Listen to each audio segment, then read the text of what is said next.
everyone, Maia here, and this is another episode recording of Talky Tidbits. Alright, so I've been waking up lately this week thinking of how closer it is, well, I guess at least in the northern hemisphere, which is where I'm at, how much closer it's getting to summer. I mean, it's still chilly around here, but it hasn't been snowy for a couple weeks now, mostly rainy. And my family started doing some more planting. We've never really had a green thumb as far as gardening, so to speak, but we started last year because of the coronavirus, and we got into it, and we actually were able to get some peppers grown, which was nice. So this year we're trying to broaden that with other stuff. So right now, this time of year represents to me going past the really cold weather, which, I'll be honest, besides like the good holidays and the beautiful snow, after a while it gets a little bit of a drag, not too much, but just a little bit tiring, I guess, until the warmer weather comes. And I don't know. Sometimes when it's summer, I can't wait for winter, and when it's winter, I can't wait for summer, if you know what I mean. But I've noticed, just by what I hear in the morning, how I can tell it's getting closer to summer. The reason is, obviously, since it's been cold, birds have, for the most part, migrated to the south where it's warmer for the winter. But this week, I've started hearing birds chirping in the morning again. And to me, that's always something really special, I think, to wake up to and hear, because it's something you don't hear much when it gets cold. I mean, I don't know, depending on where you are in the world, where you're listening to this, maybe you do. But at least where I am, in the United States, I don't hear that very much in the winter. So hearing it this week has, for me, it's just signified the upcoming weather, right? An approaching season, a new set of occasions or memories to make. And that's when I remembered something one of my old teachers once told my class. She said, instead of telling people, have a great day, she said to tell them, make it a great day. And I thought about that more this week after the first few days of hearing birds chirping in the morning. And that's when I thought of how this pandemic, I think for a lot of people, myself included, has really changed things around. And I mean in a very broad sense, like our lives, or the way we've seen things. Maybe it's broadened them, maybe it's changed them for the better, I don't know. But I noticed that it just seems that what used to be considered a very special occasion, or no, I guess I should say, what used to be considered very dull occasions, very tedious, commonplace, everyday occasions, I think have somehow, in their own way, maybe become more special to our hearts because of this pandemic. I mean, I'll just take an example. Like, before the pandemic, like, before it got really serious, I remember sometimes my family would go to we'd just go on an outing around town. We'd go shopping somewhere, or sometimes we'd go out back behind our house and take a little hike. There's a cornfield right behind my house, but it used to be a cornfield, but it's not really anymore. It's just like a big open field, but it's just a little taste of nature to get walking through that in the summer. And I realized before COVID, I used to like doing that a lot more with my family, and we all used to enjoy doing it more, I think. But when COVID got more serious, we had to keep to ourselves more, at least especially during the first couple of months when it got really bad at first. But that's when I realized even those seemingly common things to do, seemingly simple things to do, they feel all the more special because we weren't really able to do them as prominently as we had before. And that just made me think. It reminds me of this quote that basically, maybe it's not so much a quote, maybe more like an old saying, I guess, but, goes something like, absence makes the heart grow fonder. Like, if you don't do something for a while, chances are when you get back to doing it, you're going to feel more eager to do it, more eager to get back into it. And I feel that maybe that could be said about different things that have been going on in the last year. I mean, one thing I've noticed that's been in the news recently is how, I guess, March 11th marks exactly 1 year since the United States went on lockdown for the coronavirus. And it's just so weird thinking it's been already a year. But at the same time, I think, no, I'm not denying that coronavirus has certainly been serious over the last year. But I think it's also given, hopefully, many people out there, as it has me, I hope it's given people a chance to maybe reevaluate their lives and ask themselves, what is important, right? What is important in your life? I mean, we are living through a period that I have heard compared to the Spanish flu over 100 years ago. And it's just, sometimes it's mind-blowing to know that we are in this very advanced world, yet somehow we are living through something that I think most people would think they'd only ever know about by reading about it or learning about it in a video or a book, So this is something I think will definitely be written down in history books in the decades to come. But at the same time, I think it's given us all, hopefully most, a chance to, again, reevaluate our lives and think about what's made our lives special. Things that I used to take for granted, it's hard to take them for granted now. I mean, something simple like going out and about places in the summer, just didn't matter where, just like going around on an outing as a family. I used to take those kinds of things for granted a little in the summer because it just seemed like that was just always something we could do, that we were able to do. But with coronavirus, that kind of majorly changed, and we had to change what we did and keep to ourselves more, again, since it was getting really bad here.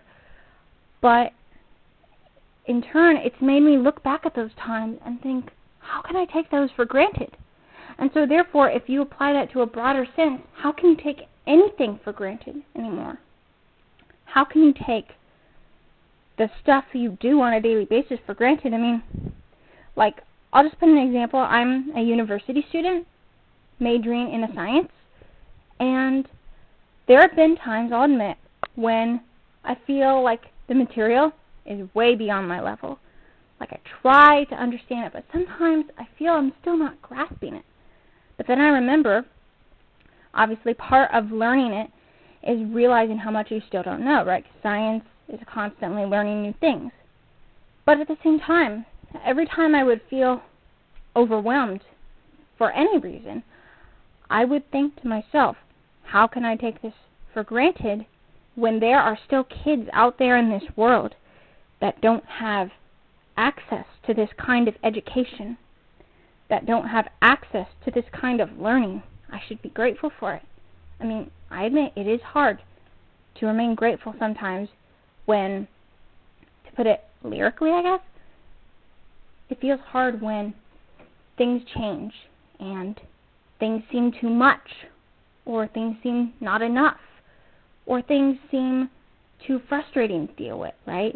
I'm sure we've all had those times when it feels like you're trying your best to be grateful and to be happy with what you have, but sometimes it gets hard, right? Because life is hard. But I think we have to go through these challenges to go through these struggling times, to figure out what we are made of inside. Actually, I don't know if I mentioned this before, so if I did, forgive me for sounding like a broken record, but it reminds me of this scene in the movie The Good Dinosaur. It's a Pixar film, and obviously it has dinosaurs in it. I won't give away any spoilers for those of you who maybe have not seen the movie or read the story. But there's this one quote that really took my breath away when I heard it. Because the conversation was about dealing with your fears, right? And one of the dinosaurs said that basically fear is like understanding nature in a way. You can't run from its power or its strength, but you can get through it, right? And fear helps you find out what you're made of. And I've realized, as possibly strange as it sounds, so maybe it's not really strange, when you are fearful of something, why is that? Are you fearful because you don't think you can get through it? Or because it's something you've never dealt with before?